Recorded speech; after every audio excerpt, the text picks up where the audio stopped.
Hello friends, welcome to the lecture series. I am Prakash Vedja and now the start of chapter number 8, oscillations. Start the question number 3, terms associated with simple harmonic motions. તો આ ક્વેશ્ચનમાં આપણે simple harmonic motion જે equation આપણને મળેલું છે એની ઉપરથી થોડાક quantities જોવાની છે. તો એની quantities હવે જોઈશું. The equation of simple harmonic motion is given by x is equal to a sin omega t plus delta. In this equation x is displacement particle at the time t. તો t time માટે જે x છે એનું કોઈ પણ પાર્ટિકલનું distance આપેલું છે. પછી a છે એ શું છે? એમ્પ્લિટ્યુડ છે, કંપનવિસ્તાર છે. ઓમેગા ઇઝ એંગ્યુલર ફ્રીક્વન્સી છે. ડેલ્ટા ઇઝ અ ફેઝ છે. So we have said that the importance terms associated with the simple harmonic motions are frequency, amplitude, phase. Let's discuss all these terms. તો first આપણે લેવાનું છે amplitude. કંપનવિસ્તાર છે simple harmonic મોશનનો છે એને આપણે કેવી રીતે વ્યાખ્યાયિત કરી શકીએ? તો in the equation of simple harmonic motions sin omega t plus delta can have the value between +1 and -1. તો એક માર્કમાં પૂછી શકે કે sin omega t plus delta ની છે વેલ્યુ क्या बे वैल्यू वच्चे होई सके? तो +-1. Therefore displacement x can taken the value between +a and -a. It means the maximum value of x from equilibrium position in the +x directions is a and the -x direction is a -a. This called the amplitude of particles. कि suppose equilibrium positions के कोई एक अक्ष તમે લઈ લ્યો આને કહેવાય ઇક્વિલિબ્રિયમ પોઝિશન કહી શકાય.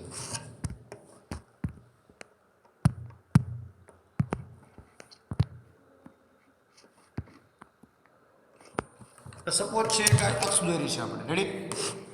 તો અક્ષને છે આધીને sine omega t plus delta છે દોરેલો છે, ready?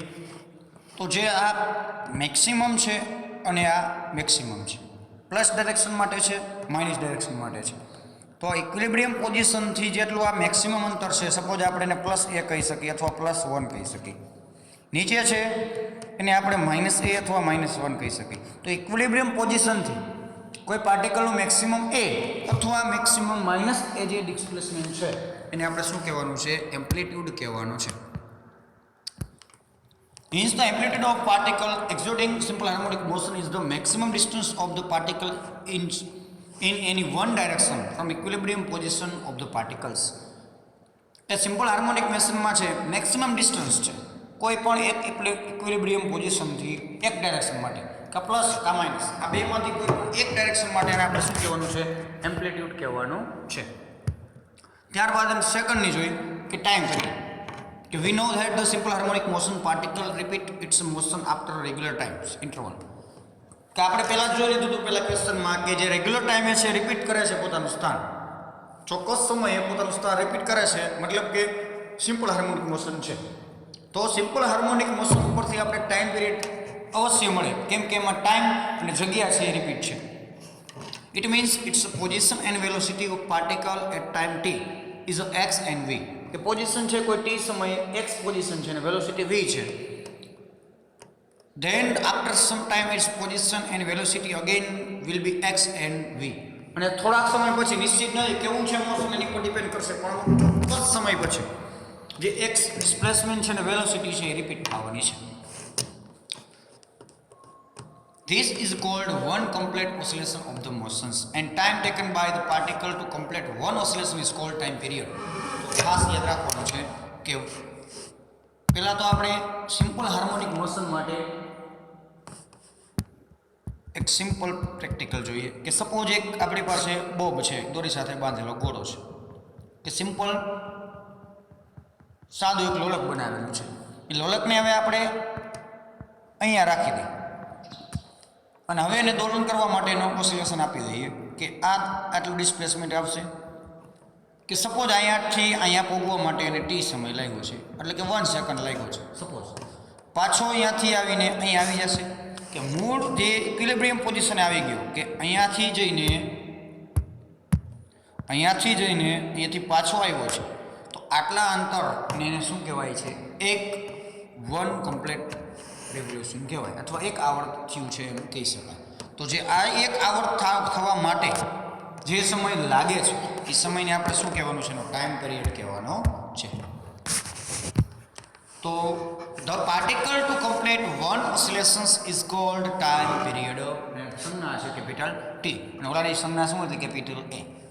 Now equation of simple harmonic motion is x is equal to a sin omega t plus delta after time t. Position of the particle is a repeat is a magnitude and direction both. બંને છે direction છે repeat કરશે અને magnitude પણ એટલે મૂલ્ય પણ repeat કરશે. So we can write x is equal to a sin omega t plus t. Capital t છે નો આઉટકાર્ડ છે, રિપીટ થવાનો છે, plus delta. Similarly after time t, equilibrium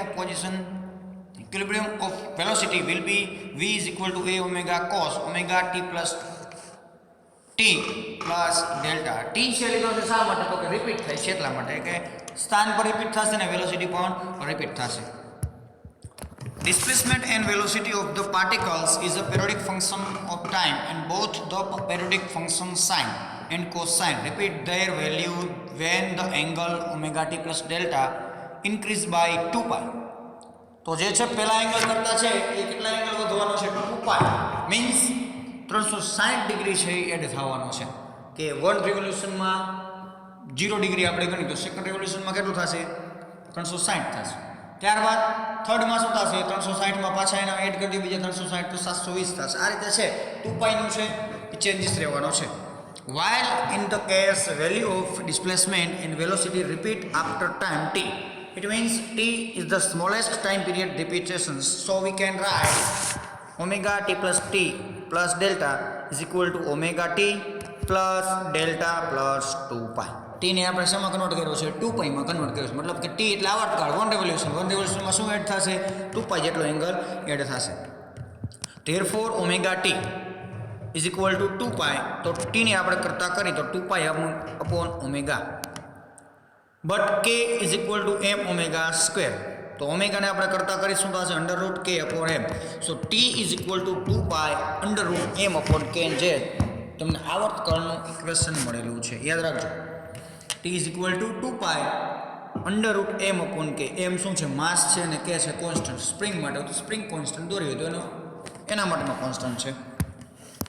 K is a force constant, m is the mass of particle. This periodic time of the particle exerting simple harmonic motion is proportional to the root of the mass of the particle and inversely proportional to the root force constant.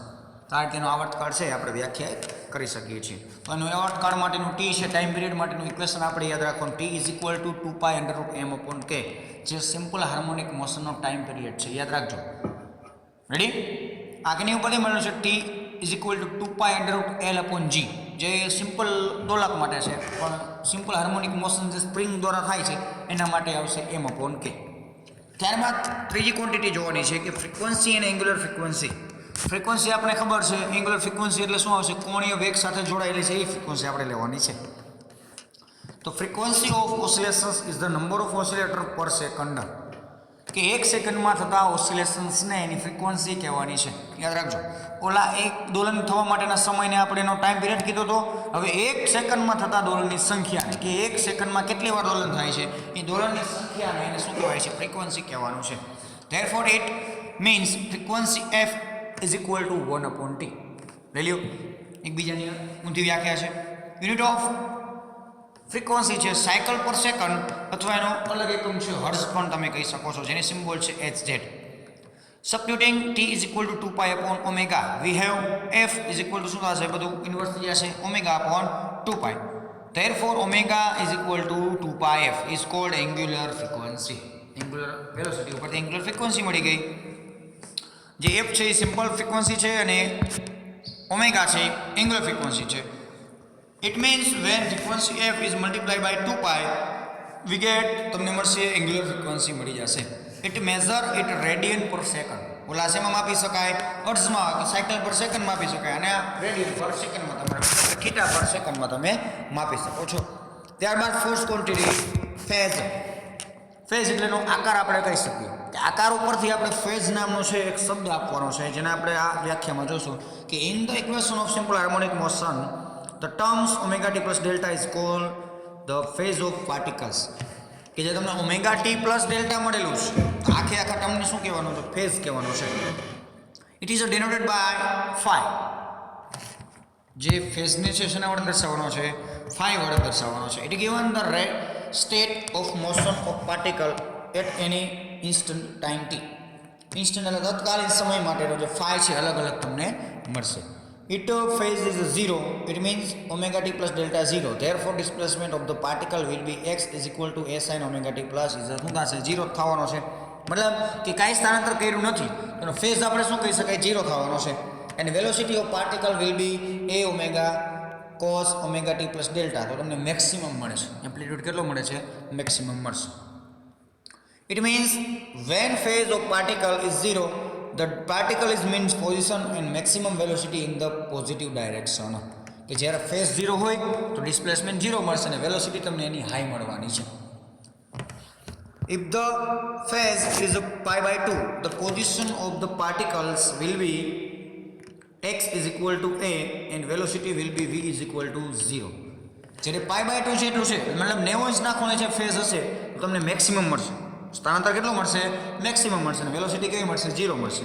It means the particle has converted to maximum distance in the positive direction and velocity is કેવી મળશે? 0. એકબીજાના opposite છે. જો x maximum હશે તો velocity 0 હશે, velocity maximum હશે તો x 0 હશે. The state of particle at the different phase is shown in the figure. તમને અહીં આપેલા છે જો. અહીંયા શું છે? x is equal to 0 છે.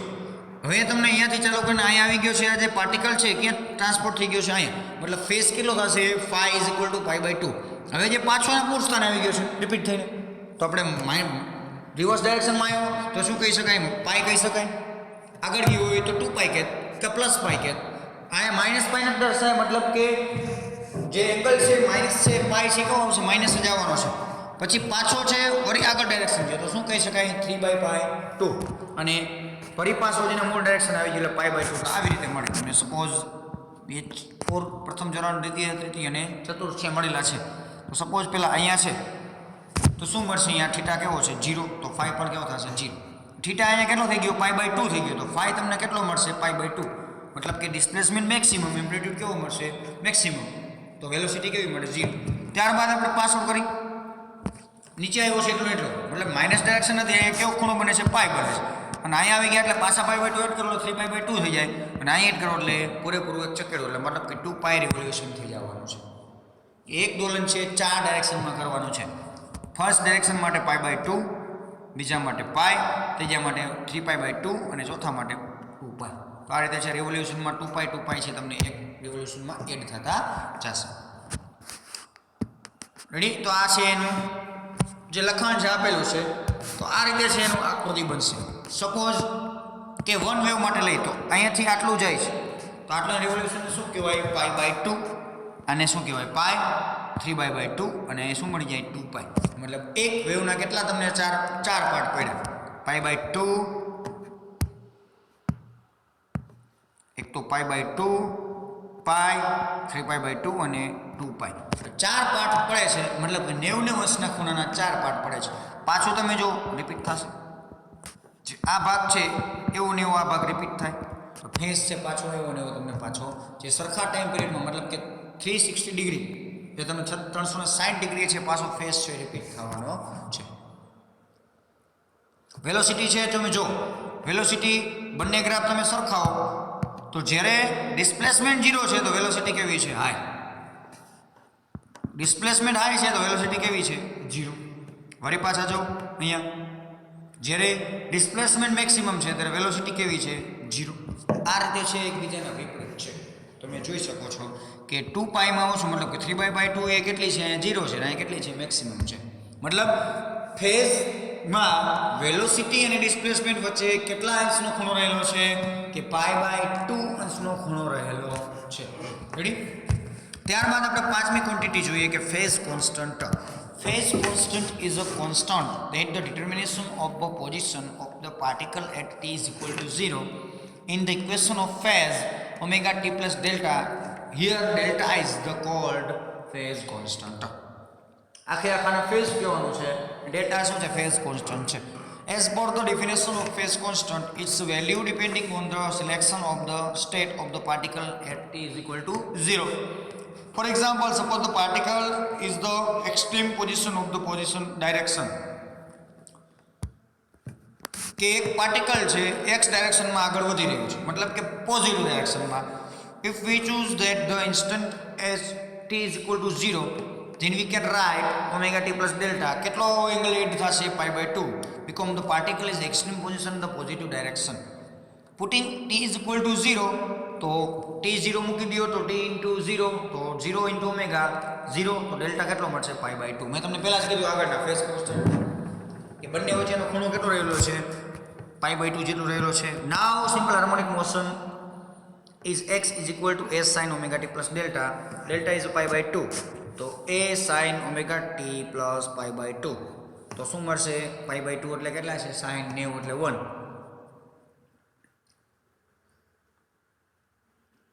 So x is equal to a cos omega t, તમે એનું લઈ શકો છો.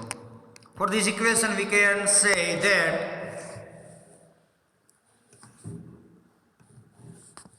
at a time t is equal to 0, the particle has extreme position in the positive directions. Similarly, suppose the particle it is the mean position is going toward the negative direction. હવે આપણે negative ડાયરેક્શનમાં લેવાનું છે. Positive direction માટે plus pi by 2 add કર્યા હતા. Minus direction માટે શું add કરશું કે if we choose at time t is equal to 0, then we can write omega t plus delta is equal to pi. આ છૂટું કોડ આપણે આવ્યો તો જેવું જોયું તમે કે અહીંયા ગયો એટલે પાઈ બાય 2 એડ કર્યા છે. માઇનસ ડાયરેક્શનમાં એટલે નેગેટિવ ડાયરેક્શનમાં આવ્યો તો આ એંગલ કેટલો થશે કે પાઈ જેટલો એંગલ છે એડ થશે, એટલે મતલબ ફેઝ કેટલો થઈ ગયો પાઈ થઈ ગયો છે. તો simple harmonic motion will be x is equal to a sin omega t plus pi. તો પાઈ છે તો પાઈ માટે શું બનશે માઇનસ બની જશે, તો minus a sin omega t plus 0 થઈ જશે, એટલે 0 લખવાની જરૂર છે નહીં. તો આ રીતે છે આપણે 5 ક્વોન્ટિટી જોઈ છે સિમ્પલ હાર્મોનિક મોશન ઉપરથી. First amplitude, second time period, frequency અથવા એંગ્યુલર ફ્રીક્વન્સી, ફેઝ અને ફેઝ કોન્સ્ટન્ટ. તો આટલી રાશિઓ છે તમને એક સિમ્પલ હાર્મોનિક મોશનમાં છે ચેન્જીસ થતી હોય છે. ઓકે, નેક્સ્ટ લેક્ચરમાં હવે જોશું simple harmonic motion as a projection of circular motion. So thank you so much student watching my